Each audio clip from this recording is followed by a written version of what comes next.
where visionaries, entrepreneurs, and artists dream, transform, and create. Rae TV.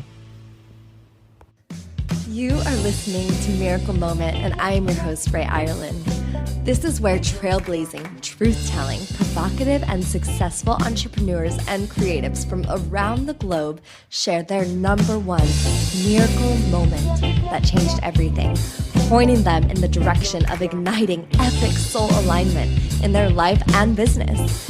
These renegade souls will show you the behind-the-scenes, real-life magic on how to create a world-class lifestyle of true success. I am so glad you're tuning in. Welcome, everyone, to another episode of Miracle Moment. I am here today with Carolyn Sykes, and she is a transformational life coach, doctor of Chinese medicine, and meditation teacher. So we're going to be diving into the experience of Miracle Moment from looking at the space of Chinese medicine. And one thing that Carolyn does really well is she helps professional women really be more in their yin, in body, mind, and energy. So we're going to be looking at how does that correlate to experiencing the miracle frequency, being in the miracle state of consciousness. So Carolyn, thank you so much for joining and being here. I can't wait to hear more of what you're going to share. And yeah, let's dive right in. Okay, thank you for having me. Absolutely.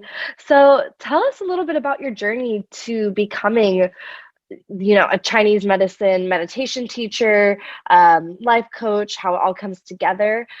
Like, I'm sure it wasn't always as connected and as congruent as it is now for you. So what was that journey like? So it really started when I was very young. When I was a child, I was always very attuned to the metaphysical side of life. I was always very into astrology when I was a child, and then like white magic, nature magic and things when I was a teenager. And then because I've always been very in tune and very in the present moment, I've always attracted teachers and mentors into my life. So I started attracting teachers when I was very young. And my first teacher that I attracted was my Reiki master when I was 19 years old. And then Reiki really got me started properly on my path because I had a way of channeling what I'd always intuitively known was true about the universe. But I thought that everyone knew about this, and I was quite shocked to find that not everyone does. Yeah. So Reiki gave me a good way to channel it. I love that. I'm sorry, I'm just going to interject here because I'm like, oh my gosh, I have to share that this is the same for my journey. I found my Reiki master at 19 as well, and I had a very similar experience. So I just had to share that. I'm like, oh, I already love the synchronicities that are happening already. Definitely. Yeah. Yeah. So I started with Reiki and I took it very seriously, and I did my practices daily, and I went quite quickly through the levels. And then once I was a Reiki master, I started attracting even more, miracles into my life and teachers. And I kind of feel like my teachers are the greatest blessing that I've had in my life. And I kind of owe everything that I currently do to my teachers. I feel very blessed to have been blessed with those mentors from a very young age, because a lot of people I know have become, acquainted with this path quite late in life.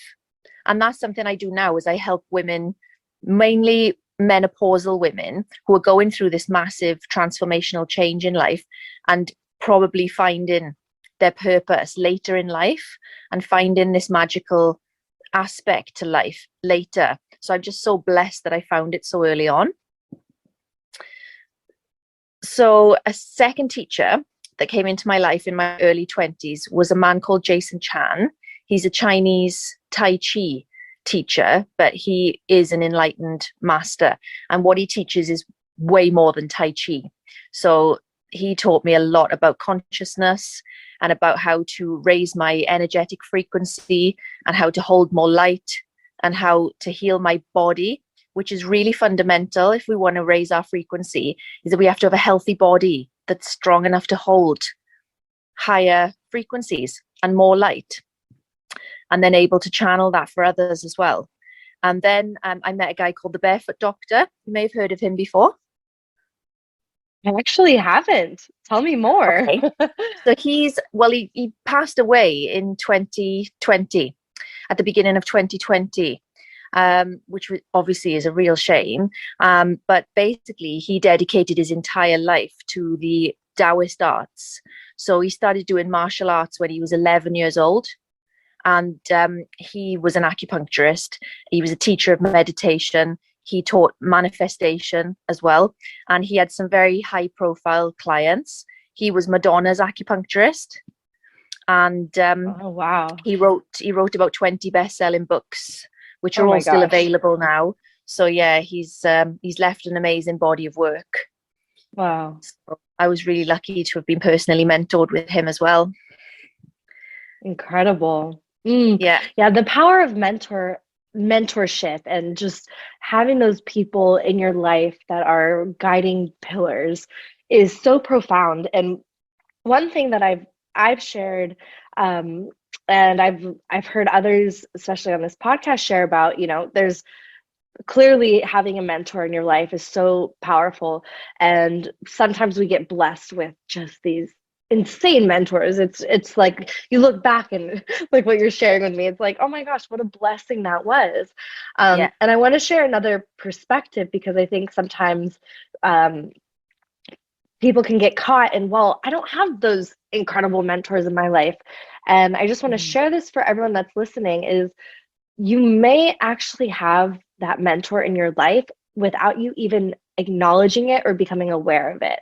And one of the first things to do is to really look at who's in your life and look who is here for you. They don't have to have all these, huge degrees or, this amazing famous thing or, all of this sort of stuff. But sometimes when I look back at my life, especially the earlier years when I was kind of craving mentorship, I actually discovered, oh, wow, like one of my best mentors was a man who was almost like an uncle figure to me. And I didn't even recognize him as a mentor until later in my life. But it might be, the woman at the grocery store that just cheers you up and says the right thing every time you're at the checkout. So be aware of the different mentors and guides that come into your life. It can also be children or people younger than you, because they are there to support you on your path and on your journey.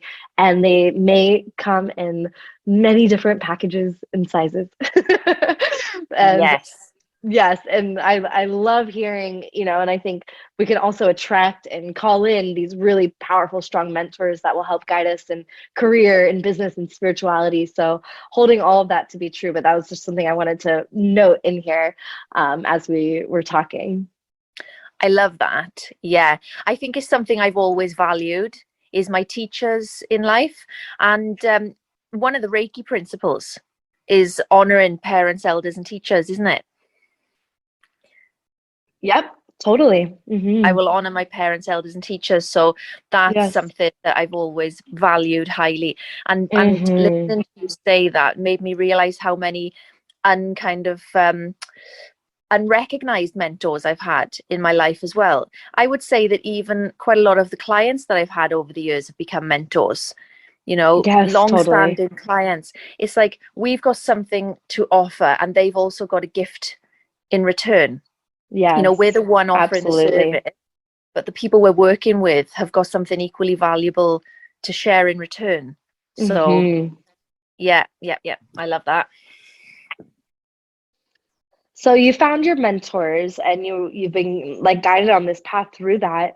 Are you open to sharing when you look back on life and your journey and coming into the space of service that you're in right now, what was the miracle moment for you?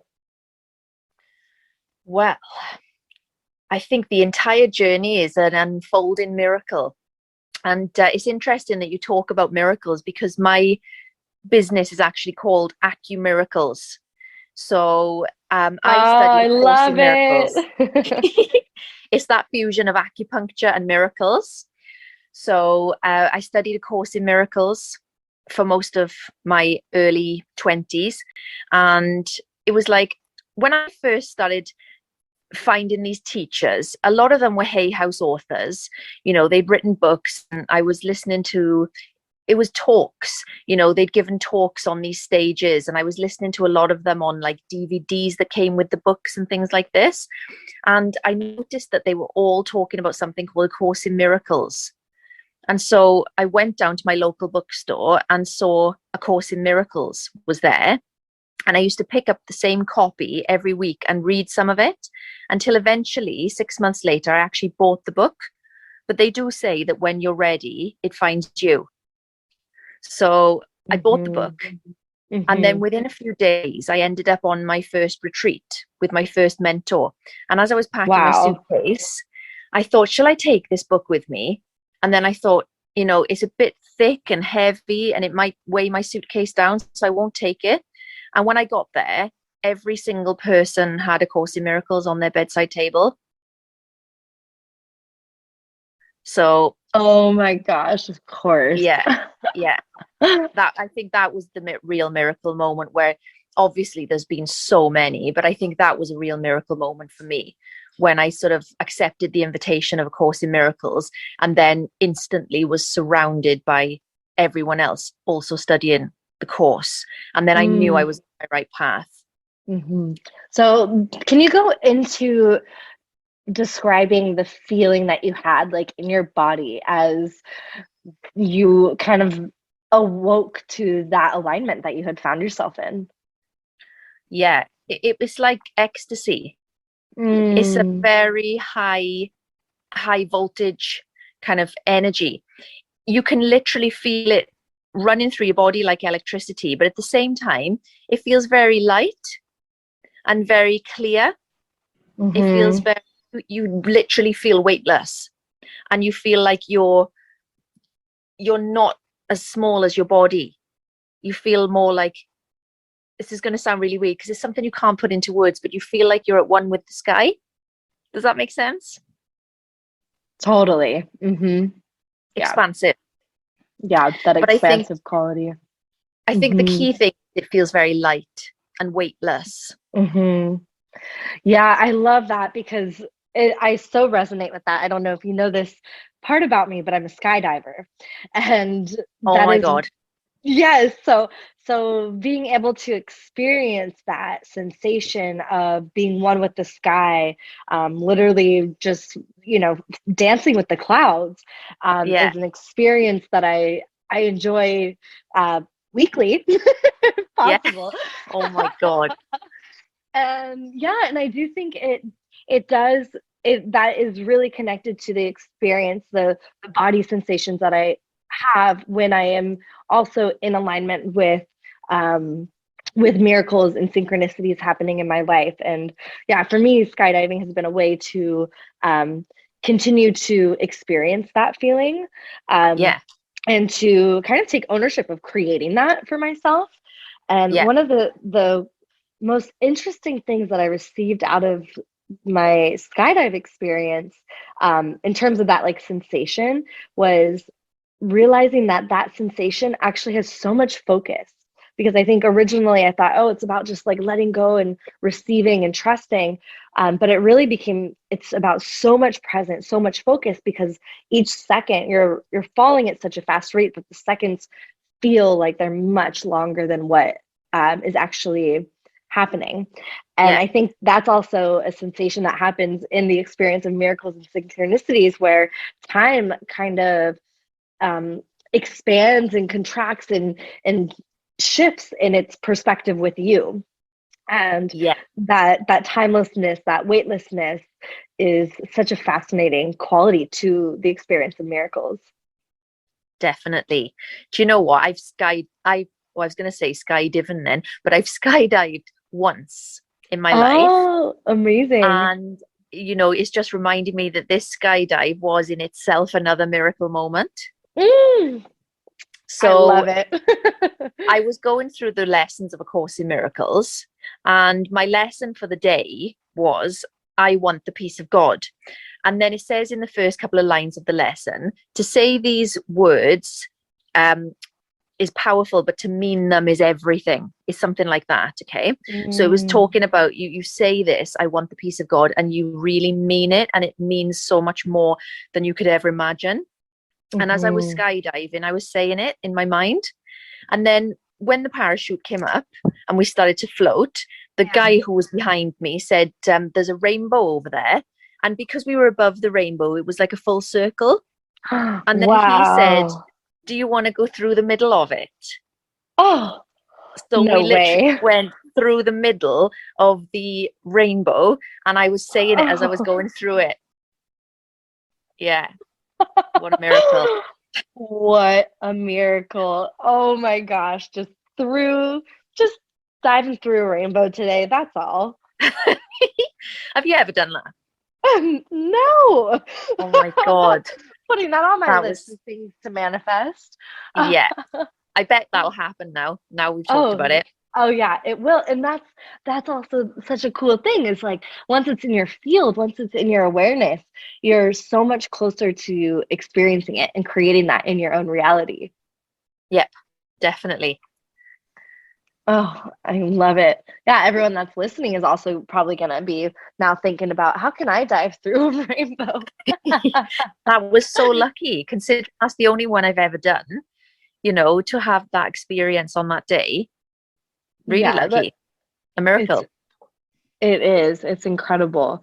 Wow. So I'm curious from your perspective as a Chinese medicine doctor, and you really do focus on bringing more yin into the body. How do you feel like that, like in your experience of working with other clients, do you feel like there's a correlation between the yin energy and miracles, or like how do you feel like the yin and yang energy work either in congruency, or do they attract more miracles or push them away, or how does that correlate for you?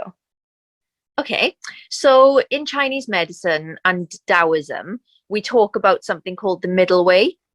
So it's basically, balance.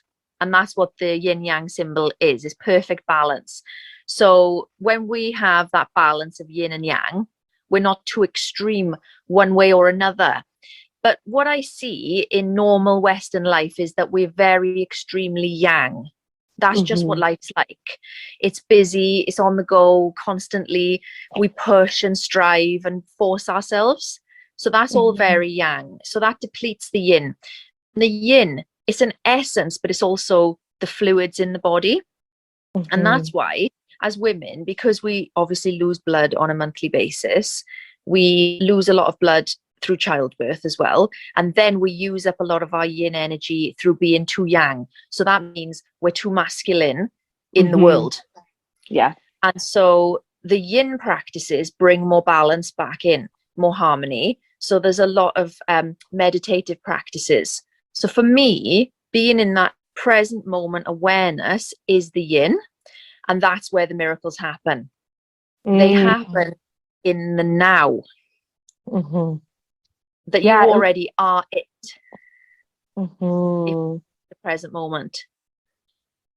And so just to review this, so like you would say that the miracles would be happening in that middle path when it's in total balance, but because of the way society and our life has been created in such a yang focused way, we then need to, when we lean actually into the yin, that's where we actually find the middle way. And so therefore leaning into the yin will create the miracles.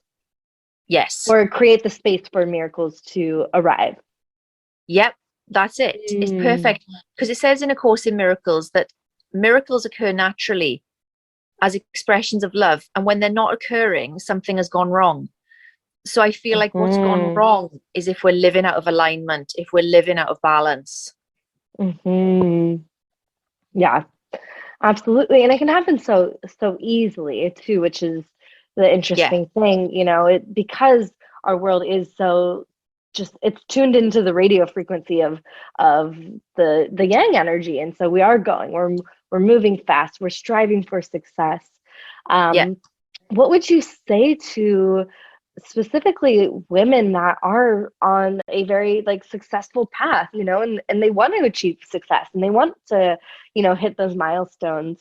What could you share with them to inspire them even more, or share even more of the importance of the yin energy, and maybe how they could introduce that into their day to day in a way that maybe wouldn't be as like abrupt? Because I know for me, like sometimes and I feel like I live a pretty balanced life. I feel like my art really helps me tune into the more like yin side of life. But I do Yeah. notice that, if someone was to say, "Hey Ray, do you want to go to a yin yoga class, or do you want to go to like an Ashtanga class?" And Ashtanga, is just like ass kicking. Yeah.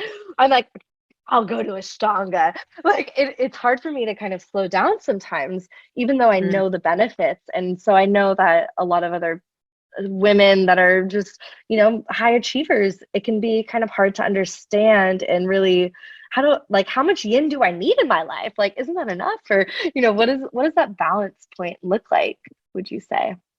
Okay, so my answer to this question is in two parts. So the first part is I see myself as one of those women as well. So I've always been, very driven. I've always known I was meant for more.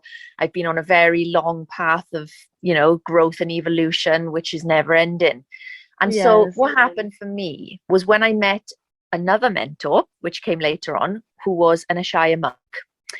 One of the first questions he asked me was, if I could wave a magic wand and give you your heart's greatest desire, what would you ask for? And I said, money. Mm. And he said, how much money? So I said, as much money that I never have to worry about money again.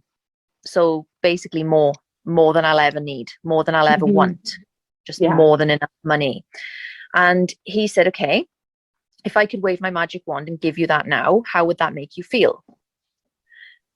So I said, that would make me feel free. So he said, freedom is your heart's greatest desire, not money. But your mind thinks that money is freedom, but you're already free. And money, you can add on top of that. That moment changed my life. That was a moment. And that Wow. for me is what I would say. The freedom that I already am became my priority. And then it was never hard to say, right, it's time for meditation now, because I knew the meditation was going to help me access the freedom because it's already here. So I feel like if we prioritize, if we know the practice is going to give us our heart's greatest desire, it's so easy to prioritize it. Yeah, totally.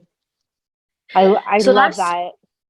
Thank you so much for sharing that story. I feel like it's so impactful, and just to really get to the root of like why you're wanting what you mostly want, and allowing yeah, your greatest desires to really be that be those guiding posts to everything that you're doing, the decisions you're making, and the life that you're creating.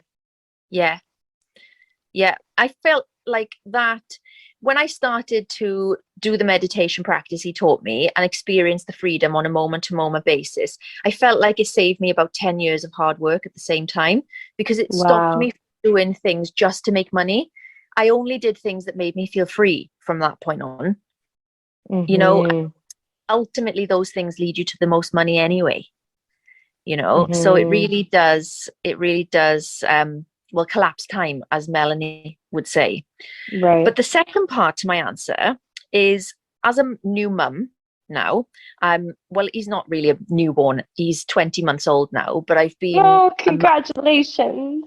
Thank you. Yeah, so this is another change in my life, and Yes. being a mum is absolutely relentless. So you're working and you're being a mum, and so you are constantly in that yang mode. There's nothing you can do about it. That's just how it is. And so like where meditation used to be my priority, it still is, but I have to wait until he's napping until I can say, right, I can meditate now. My days are not really mine to choose anymore, but the minute I get the opportunity, my first priority is to close my eyes and just spend that 20 minutes minimum in that freedom. Mm-hmm. And so we're always in yang mode, and there's absolutely nothing wrong with it. But I feel like in order to choose the yin, it's understanding that it's going to give you what you want more than anything. So then, like I say, it's easy to prioritize. Mm-hmm. I love that. And it's just such a clear, easy reminder. So I get that. Yeah, okay. Okay. That's what we're doing. This is why. I love that so much. So where can people find out more about your work and what you're doing? Yep. So they can find me at acumiracles.com. Okay, great. And I've got some programs which I run online, and I also offer them one-to-one as well. So I've got a program called Be More Yin, mm-hmm. and that is for women of all ages, because we do say in Chinese medicine that the earlier we prepare for the menopause, the better. So, mm-hmm. I mean, like even teenagers, if they knew earlier on how to be more yin, they wouldn't suffer so much with the menopause when it becomes their time. And women who are already at the menopause, it's never too late. Because, mm-hmm. I mean, miracles are possible in every moment. And so it doesn't matter how far gone you think you are, you can have a miracle in any moment. It can happen with the right tools, isn't it? Oh, I love that. It's so true. And I think that's one of the biggest things to keep in mind. And no matter where you're at, if you're having an epic day and everything's going right, guess what? You can still experience a whole other new miracle. If you're having one of the lowest days, same thing. It can all switch in just one instance. And that's the power of the quantum field and the energy that we can play in. And when we can be remembering that and the awareness of that, it opens up even more possibilities for us to see that actually already happening. Definitely. I've got this angel on my bedside table, and it says on it, always believe something wonderful is about to happen. Oh, I love that. Yeah, me too. Well, I think that's an amazing place to stop. I just want everyone to really take that and always remember there's something amazing can happen. And let's just hold that in our hearts as we continue through our day or your evening, wherever you are in the world. Thank you so much, Carolyn, for joining us and sharing your stories. And they were almost like fables, I have all these little pieces of memory moments from your life, and they are all just so impactful. And so thank you for sharing, because I know I feel in more of miracle consciousness just from talking with you. So thank you. Thank you. And so do I. Thank you. Awesome. And everyone that's listening, thank you for tuning in, and we will see you on the next episode. Thanks for checking out this video. Subscribe and ring the bell if you haven't yet, so you can stay up to date for new episodes coming out soon. And remember to witness and acknowledge the miracles and magic in every moment. This is Rae Irelan, and I'll see you soon.